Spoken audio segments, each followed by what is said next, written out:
La décision souveraine que la nation a prise le 28 octobre et qui s'impose à qui que ce soit peut avoir la plus vaste portée pour l'avenir de la France.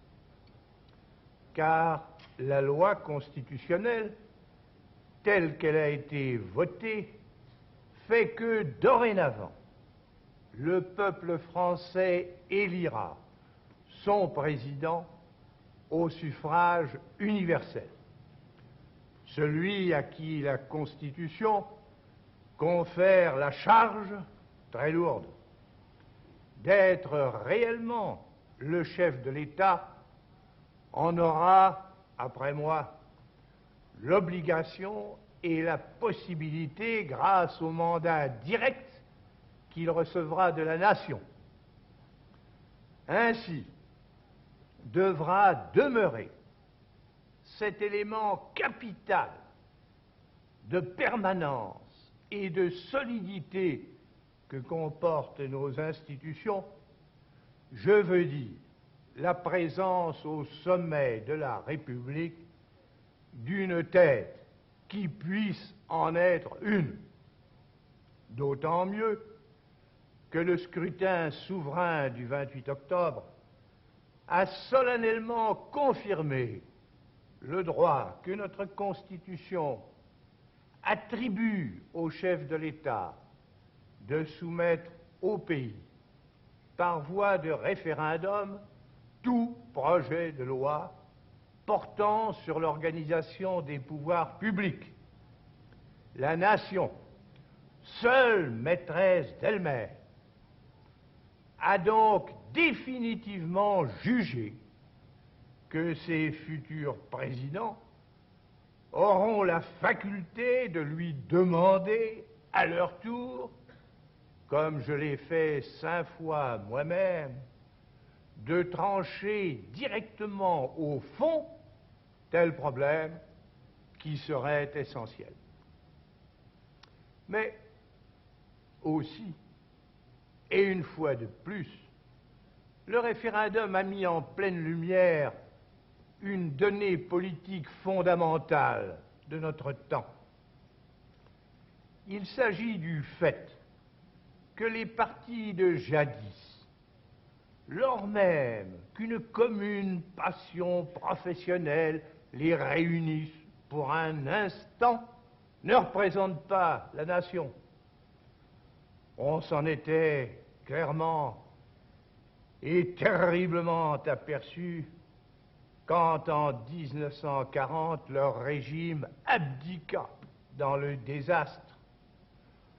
On l'avait de nouveau constaté lorsqu'en 1958, il me passa la main au bord de l'anarchie, de la faillite et de la guerre civile. On vient de le vérifier en 1962.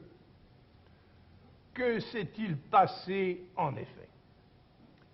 La nation étant maintenant en plein essor, les caisses remplies, le franc plus fort qu'il ne le fut jamais, la décolonisation achevée, le drame algérien terminé, l'armée française rentrée tout entière dans la discipline, notre prestige replacé au plus haut dans l'univers, bref, tout danger immédiat écarté et la situation de la France bien établie, au-dedans et au-dehors. On vit tous les partis de jadis se tourner contre De Gaulle. On les vit s'opposer tous ensemble au référendum, parce qu'ils tendaient à empêcher que leur régime recommençât. Afin de tenir de nouveau le pouvoir à leur discrétion et d'en revenir au plus tôt aux jeux qui font leur délice, mais qui seraient la ruine de la France, on les vit se coaliser sans qu'il en manquât aucun. D'abord au Parlement pour censurer le ministère, ensuite devant le pays pour l'inviter à me répondre « non ». Or, voici que tout leur ensemble a été désavoué par le peuple français.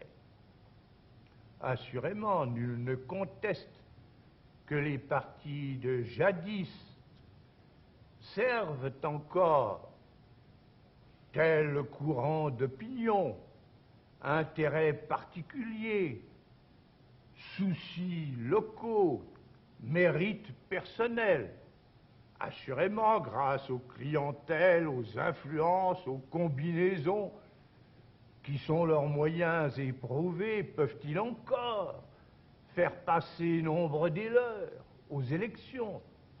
Assurément, certains de leurs hommes ont-ils des capacités qui pourraient encore être utiles au gouvernement du pays dès lors qu'eux-mêmes voudraient agir dans un système dévoué seulement à l'intérêt national.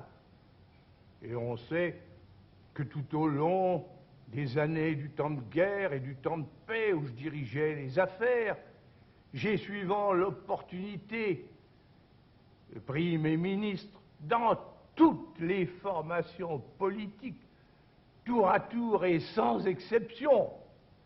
Mais c'est un fait qu'aujourd'hui, confondre les partis djihadistes avec la France et la République serait simplement dérisoire. Mais voici qu'en votant oui, en dehors d'eux et malgré eux, la nation vient de dégager une large majorité de rénovation politique.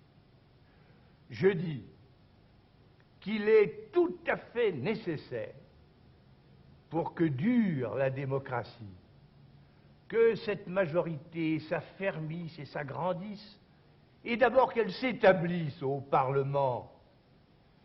Si en effet le Parlement, qui détient le pouvoir législatif et le contrôle, devait reparaître demain, dominé par les fractions que l'on sait, obstiné à rétablir leur régime d'impuissance de naguère, bref, se tenant en contradiction avec la volonté profonde que vient d'exprimer la nation, alors, dans ce cas, et moins que jamais, ayant un caractère réellement représentatif, et d'ailleurs divisé en groupes rivaux et opposés, le Parlement ne manquerait pas, dès l'abord, de foisonner dans l'obstruction, puis de plonger les pouvoirs publics dans une confusion trop connue, en attendant, tôt ou tard, de faire sombrer l'État dans une nouvelle crise nationale. Mais au contraire, quel rôle peut jouer le Parlement si, échappant aux prétentions et aux illusions des partisans, il voulait que continue, avec son concours résolu, l'œuvre de redressement national qui s'accomplit depuis plus de 4 ans. Françaises, Français, vous avez le 28 octobre scellé la condamnation du régime désastreux des partis et marqué votre volonté de voir la République nouvelle poursuivre sa tâche de progrès, de développement et de grandeur. Mais les 18 et 25 novembre, vous allez élire les députés.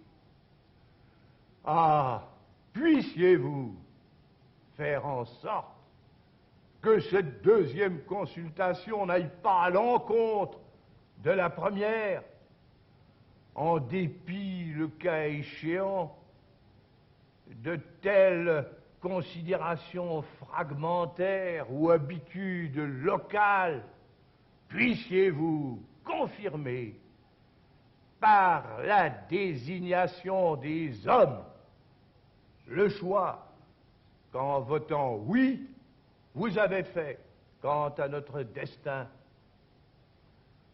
Françaises, Français, je vous le demande. Je vous le demande en voyant les choses bien au-delà de ma personne et de mon actuelle fonction.